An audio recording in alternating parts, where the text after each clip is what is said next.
We have Shweta Rajani of Anand Rathi to help you all better. And Shweta, great to have you. And let's go on with our first caller that is already connected. And we are being joined by Sundar from Chennai.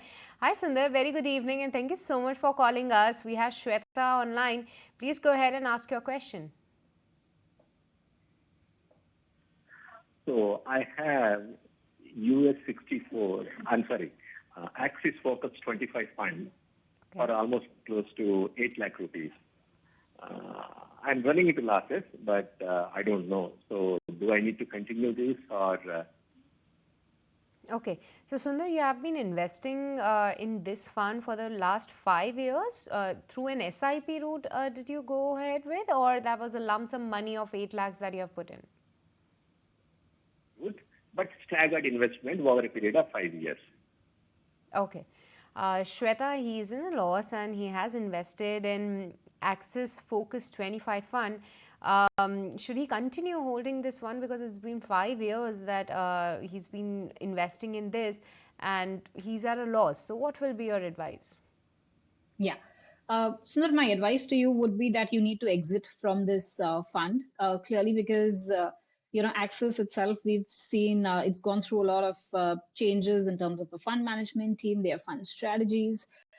So it looks like till the time the fund stabilizes, it may take some time. So shifting out even at a loss and entering into another fund, your recovery may be faster. So I would suggest you to go in for, I'll give you names of one or two funds. You can invest in them. So you can go in for, maybe an HDFC Flexi Cap fund, or you can go in for a Kotak Multi Cap fund. I don't know how many funds you already have in your portfolio. So against one scheme that you're exiting, I've given you options of two names.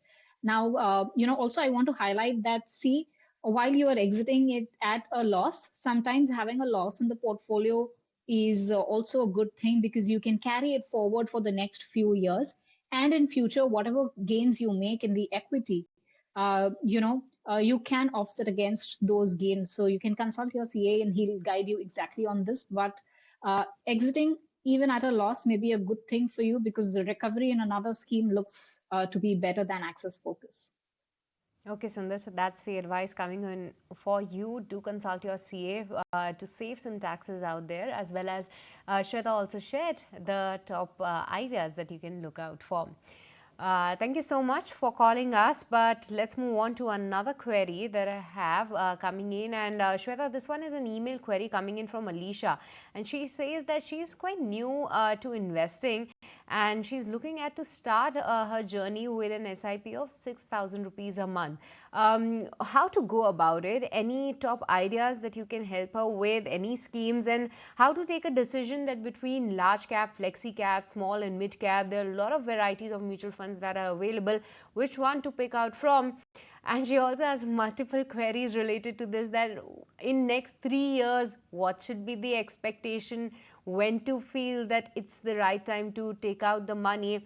So what will be your advice for her, Shweta? Sure. Aisha, firstly, congratulations. I would say you've taken a right decision. You're starting your financial journey and you're doing it through the right asset class. This is very important. So congratulations for that. Now, see, first and foremost, I would say it becomes very important that you set your goal, right? You're starting with 6,000 rupees today, but do you really need the money after 3 years? Because you're asking what you could expect in the 3 years. You're starting off now. If you don't have any liabilities, set your goals. Maybe you want to buy a car after 3 years. So how much money would you need? Maybe you want to buy a house after 5 years. So how much money do you need for that? And then take a step back to see how much SIP do you really need. This will help you to, not do a sudden exit or a panic exit. Also to stay put, not worry about market peaks and market lows. So it's important that you set your goal. Second, you asked about SGBs. That brings me to the point of having the right asset allocation in the portfolio. If you have a time horizon, which is, I would say, more than 5 years plus, and I think you should have that since you are just starting off, you can have up to an 80% equity in your portfolio. That will help you grow the compounding effect. You'll see how you benefit out of it. 20% of it can be debt. Now that debt includes if you're working, your EPF, PPF, everything. only buy gold if you need it for consumption. So you think you're going to get married after 7 years and you would need gold, then go ahead for an SGB. Otherwise, I don't think you need it in your portfolio. Within equities, again, you raised questions on what categories should you go in for. I would suggest you a basket of, 5 to 6 funds. You can start off with some of them now, and as your money grows, remember one thing: every year, as you see a salary increase, step up your SIP. As you see some bonus coming in, do go in for a lump sum investment.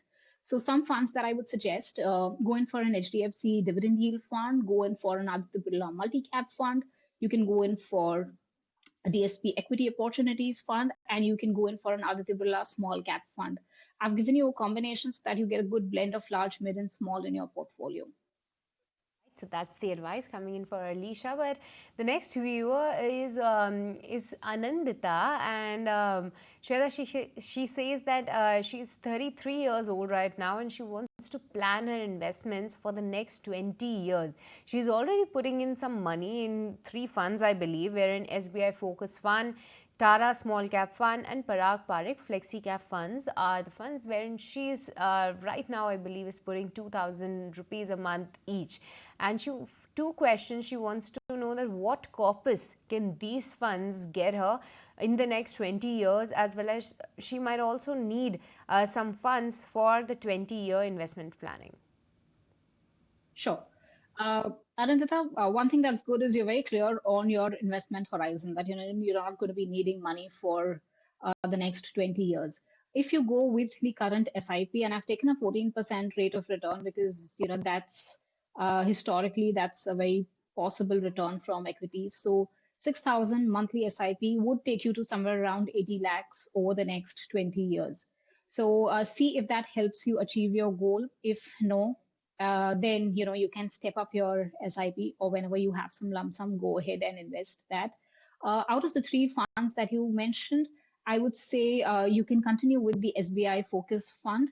The fund went through a rough patch, last year. We've seen some amount of recovery also taking place. So you can continue with that one fund.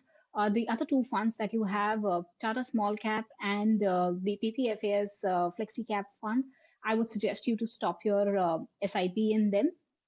There are better funds available, I would say, and the Parag Parekh fund has some bit of an international equity exposure, being right now in a pure 100% domestic equity would play better, as India has, India's far better placed than a lot of other countries. So some funds that therefore I suggest for you in the portfolio, you can go in for, within SBI, you can go in for an SBI large and mid cap fund. That again is a good fund.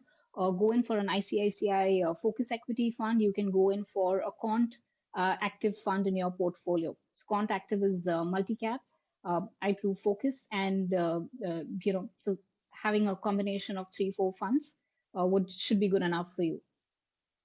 That's the advice coming in for Anandita. But with this, Shweta, we'll let you go on that. Thank you so much for joining us today and helping all our viewers with their portfolio-related queries and guiding them in the best way. But with this, viewers, it's time to wrap this edition of The Money Show. It's a goodbye from me and the entire team who put the show together. Thanks so much for watching.